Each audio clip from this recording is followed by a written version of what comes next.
खासतौर से जो महिला खिलाड़ी हैं या फिर बड़े अधिकारी रैंक पर जहां महिला काबिज नजर आती हैं, उन्हें मौके की कमी मिलती है।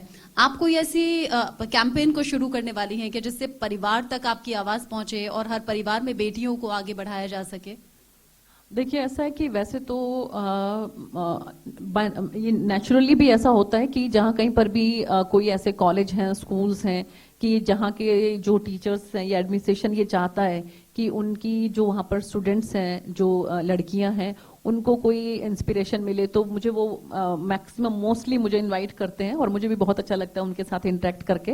लेकिन इसके साथ साथ मेरी अगर कॉन्स्टिट्यूंसी की पर्टिकुलर में बात करूं तो वहां पर ना नशा बहुत है, तो मेरी कोशिश यही रहती है कि हम किस तरह से जो है वो पूरे फैमिली को ही हम इस तरह से एजुकेट कर पाएं, बच्चों को एजुकेट कर पाएं कि वो नशे से बचें, नशे से दूर रहें।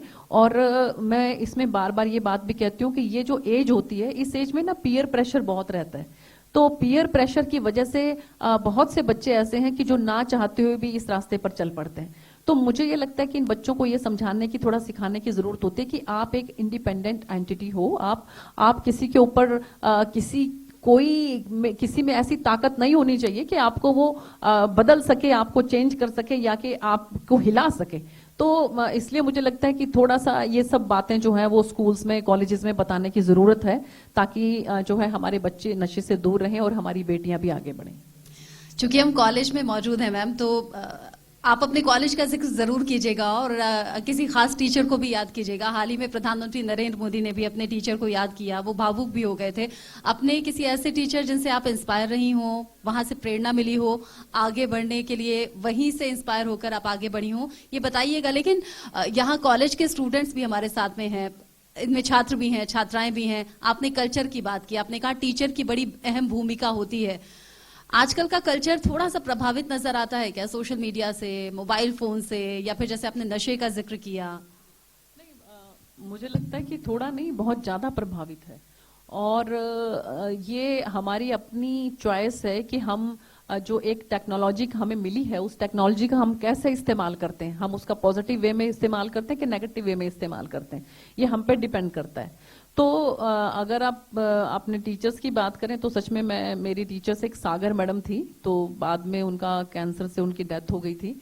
तो वो बहुत ज्यादा एक ऐसा हमारे लिए एटमॉस्फेयर रखती थी कि हमें बिल्कुल ऐसा लगता नहीं था कि हम कॉलेज में आए हैं। हमें एक जो एक अभिभावक वाला जो है, उस तरह का व्यवहार उनका हमारे साथ रहता था।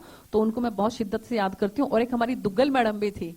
तो अच्छा, हालांकि मैं मैरिज के बाद दुग्गल हुई और जितने मेरे जो क्लासमेट्स थे, फ्रेंड्स थे, तो उनको भी लगा, कहते कि तुम इतनी ज्यादा प्रभावित हो गए दुग्गल मैडम से कि तुम खुद दुग्गल में तुमने मैरिज कर ली।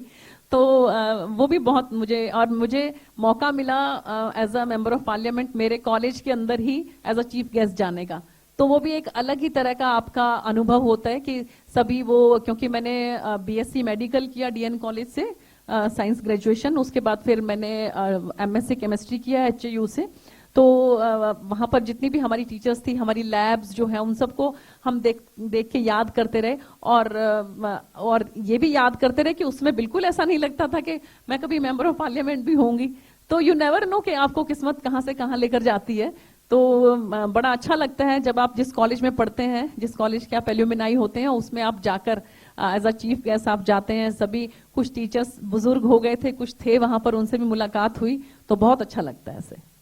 और यहाँ पर जो कॉलेज के स्टूडेंट सुन रहे हैं वो भी ध्यान से सुनिएगा। आप भी ऐसा कुछ कीजिएगा अपनी लाइफ में कि आपको भी ऐसा ऑनर्ड फील हो और अपने कॉलेज में आप वापस आए चीफ गेस्ट बनकर। कुछ सवाल है मैम? श्योर।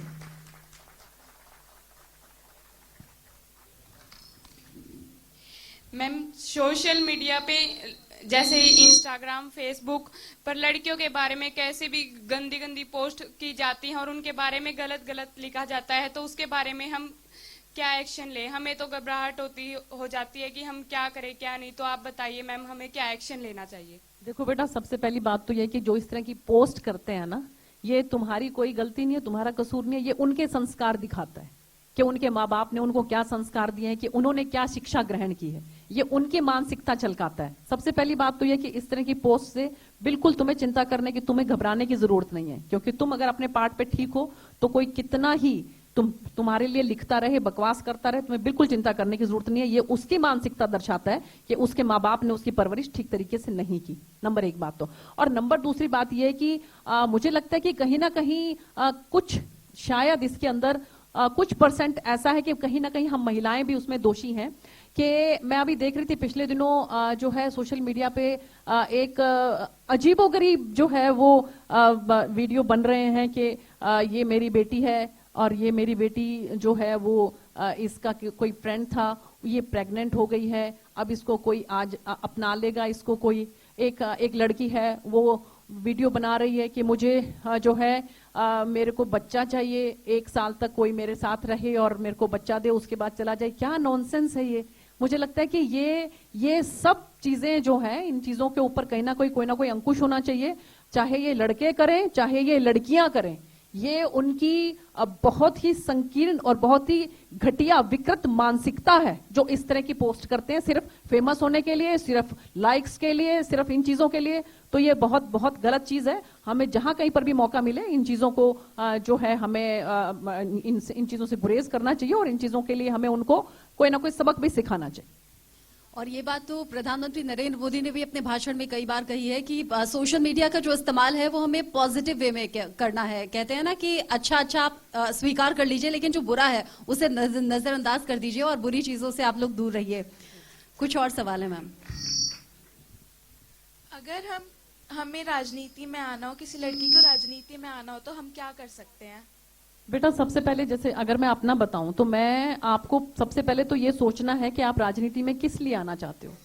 जैसे अगर हम धीरे धीरे माननीय प्रधानमंत्री जी भी ये बात कहते हैं कि वो राजनीति में उनकी भी कोशिश ये रहती है कि जो एक इमेज पॉलिटिशियंस की बनी है वो इमेज ठीक होनी चाहिए। तो अगर आप क्या एजेंडा लेकर राजनीति में आ रहे हैं ये बहुत इंपॉर्टेंट है। क्या आप सच में आपके मन में ये भाव है कि आप किसी के लिए कुछ कर सकें, कोई सेवा कर सकें, किसी गरीब का आप आंसू पहुंच सकें, या कि आपकी ये इच्छा है कि आप पॉलिटिशियन बने और उसके बाद 5 साल के अंदर अंदर आपकी बहुत सारी धन दौलत बन जाए, या कि आप नाम के लिए कि भाई आप बहुत फेमस होना चाहते हैं। तो उसके पीछे मैं सिर्फ पॉलिटिक्स की बात नहीं करती हूं, आप जिस भी फील्ड में हैं उस फील्ड में आने के बाद आपका एजेंडा क्या है, दैट इज वेरी इंपॉर्टेंट।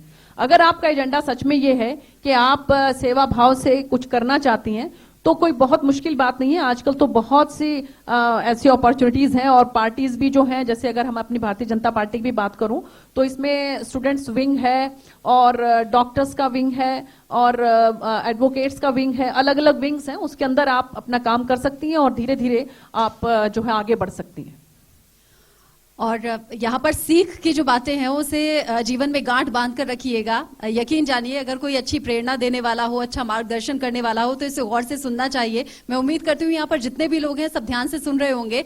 ममता के साथ मुझे लगता है कि कॉलेज स्टाफ से ही एक टीचर मौजूद है। अभी हम टीचर का ही जिक्र कर रहे थे। जी मैम, सवाल क्या है आपका? नमस्कार मैम, मैं कॉलेज में एक HOD के नाते यहाँ पर काम करती हूँ और मैंने ये देखा है, ज्यादातर मैं अपने बारे में नहीं कह रही, कि जब अपने जीवन में जो भी उभरती हुई महिलाएं होती हैं उनको चुनौतियों का सामना करना पड़ता है। वो आपके ऑपोजिट सेक्स के जरिए या आप सेम सेक्स के जरिए भी। तो मैं आपसे पर्सनली ये पूछना चाह रही हूँ, क्या आपने भी अपने जीवन में इस तरह की चुनौतियों का सामना करना पड़ा? देखिए, एक ह्यूमन बीइंग जो है वो पैदा होते ही उसके लिए चुनौतियां शुरू हो जाती हैं। अगर हम ये सोचें कि हम महिला हैं और हम राजनीति में आना चाह रहे हैं और हमें जो है इधर से उधर से कहीं ना कहीं से परेशान किया जाएगा जो है, और इसलिए हम आगे ना बढ़ें, तो ये तो हर किसी के साथ लागू होता है, हर किसी के लिए लागू होता है, चाहे आप किसी भी डिपार्टमेंट में हो, किसी भी फील्ड में हो, आप मेल हो फीमेल हो।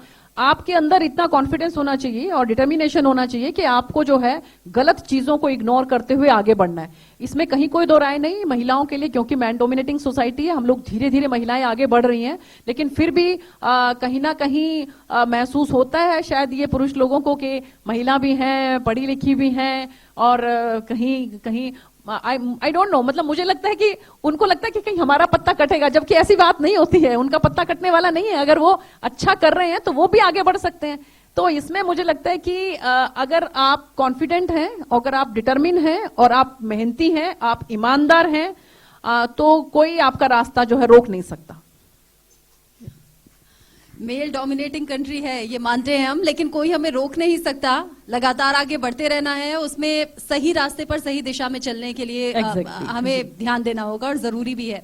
मैम, हम यूथ के बीच में मौजूद हैं। एक तरफ तो यूथ चौंका देता है, इतना कमाल कर देता है कि सब चौंक जाते हैं उनके आविष्कारों से, उनकी सोच से, और कई ऐसे हैं जो स्टार्टअप्स के साथ आगे बढ़ रहे हैं, औरों के लिए एग्जाम्पल सेट करते हैं। लेकिन वही दूसरी तरफ यूथ है, जैसे आपने अभी जिक्र किया कि सोशल मीडिया पर उल जुलूल वीडियोस पोस्ट करना, ये श्रद्धा आफ्ताब का केस जो पूरे देश में सनसनी मचा रहा है, क्या वजह आप पाती हैं, क्यों भटकता हुआ नजर आता है यूथ?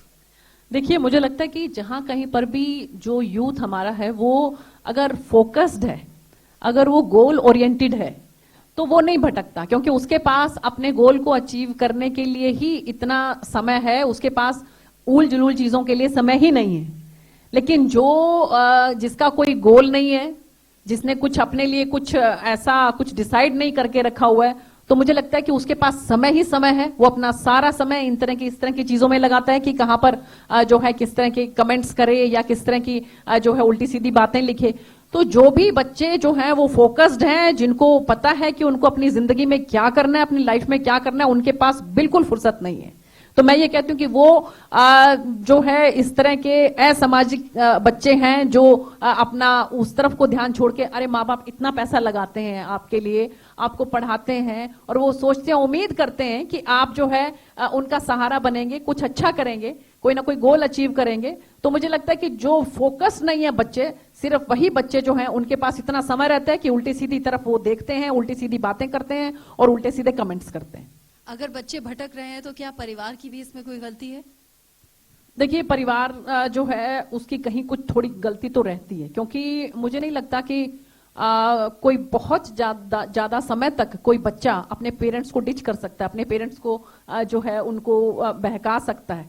आप अगर कुछ अलग सी तरह की अपने बच्चों के अंदर जो है उनके बिहेवियर में कुछ चेंज देख रहे हैं, तो मुझे लगता है हफ्ते 2 हफ्ते के अंदर अंदर अगर हम नोटिस करते हैं कुछ, तो पेरेंट्स को चाहिए कि वो बच्चों को बिल्कुल बिठा के उनसे बात करें कि आप बताइए। देखिए, हर किसी की लाइफ में जो है वो प्लस माइनस जो है अप्स एंड डाउन्स होते हैं। तो ऐसे उसमें बच्चों को भी चाहिए कि माँ बाप के साथ बिल्कुल खुल के बैठ के वो बात करें। पूरी फैमिली में कोई ना कोई एक मेंबर तो जरूर ऐसा होना चाहिए कि जिससे आप बिल्कुल खुल के सब कुछ डिस्कस कर सकें। अभी अगर मैं बताती हूँ कि मेरे जैसे बच्चे हैं दोनों, तो वो बिल्कुल खुल के हर बात को डिस्कस करते हैं मेरे से। और क्या होता है कि शुरू में आप हैरान होंगे कि कई बार कुछ ऐसी चीजें वो डिस्कस करते हैं कि आपको झटका लगता है कि ये कैसी बात कर रहे हैं।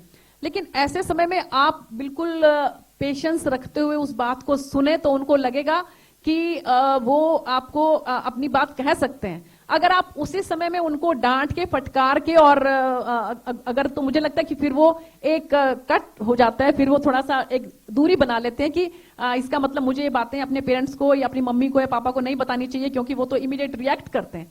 तो ये जरूरी है कि आप खुल के एक बार बैठ के बात करें। बात करने के बाद जो है उस बात को समझें कि वो किस कॉन्टेक्स्ट में, अगर कुछ गलत भी हो रहा है तो उसके पीछे का रीजन क्या है। जब तक एक अच्छी बॉन्डिंग, एक अच्छी अंडरस्टैंडिंग जो है वो फैमिली में नहीं होगी, तब तक बहुत मुश्किल हो जाता है। बच्चों को क्या, पेरेंट्स को भी, पेरेंट्स फादर हैं, अगर वो कहीं सर्विस कर रहे हैं, कहीं पे उनको सर्विस में कहीं कोई दिक्कत आ रही है अगर, तो वो अगर एक अच्छा माहौल है तो घर में आकर वो अपने बच्चों के साथ, अपने वाइफ के साथ डिस्कस कर सकते हैं। तो एक खुला माहौल फैमिली का जो है वो होना चाहिए जरूर। अंत में सुनीता जी, हम महिलाएं के जो दर्शक हैं, जो इंडिया न्यूज हरियाणा के जरिए जुड़े हुए हैं, या फिर यहाँ पर जो बैठे यूथ हैं, उन्हें आपका संदेश आखिरी? यही संदेश है। वैसे तो बच्चे आजकल वैसे ही बहुत समझदार हैं कि एक तो फोकस रहें, अपनी जिंदगी में कोई ना कोई अपना एक गोल रखें और उस गोल को अचीव करने के लिए बहुत मेहनत करें, बहुत मेहनत करें, दिन रात मेहनत करें। और इसके साथ साथ अपने बड़ों का, अपने टीचर्स का, पेरेंट्स का जरूर जो है उनका आदर करें। पेरेंट्स से बड़ा दुनिया में कोई नहीं होता, उनकी वजह से ही हम इस धरती पे आते हैं। तो हमें उनका जरूर, अपने बुजुर्गों का सत्कार करना चाहिए, उनका सम्मान करना चाहिए। और जैसे आप शारीरिक रूप से आप स्वस्थ रहें, बौद्धिक रूप से आप ऊर्जावान रहें, आप बुद्धि के लिए कुछ ना कुछ पढ़ते रहें।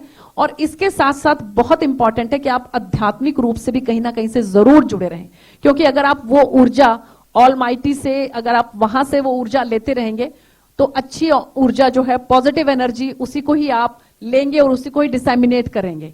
लेकिन अगर आप खुद ही जो है कहीं से ऊर्जा नहीं ले पा रहे हैं, तो फिर आप कहीं ना कहीं किसी दूसरे को ढूंढेंगे कि वो आपकी बात को सुने।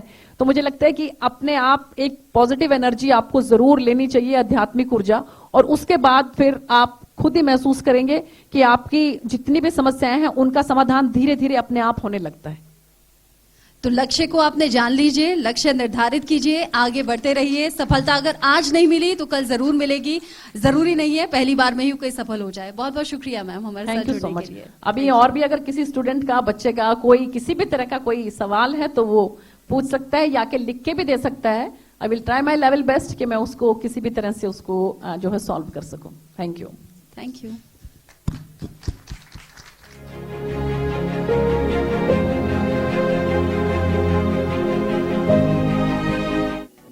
Energy partner Indian oil, food partner Neelkanth star, venue partner Panipat institute of engineering and technology Samalkha Panipat, print partner आज समाज, डिजिटल पार्टनर इंडिया न्यूज हरियाणा.com।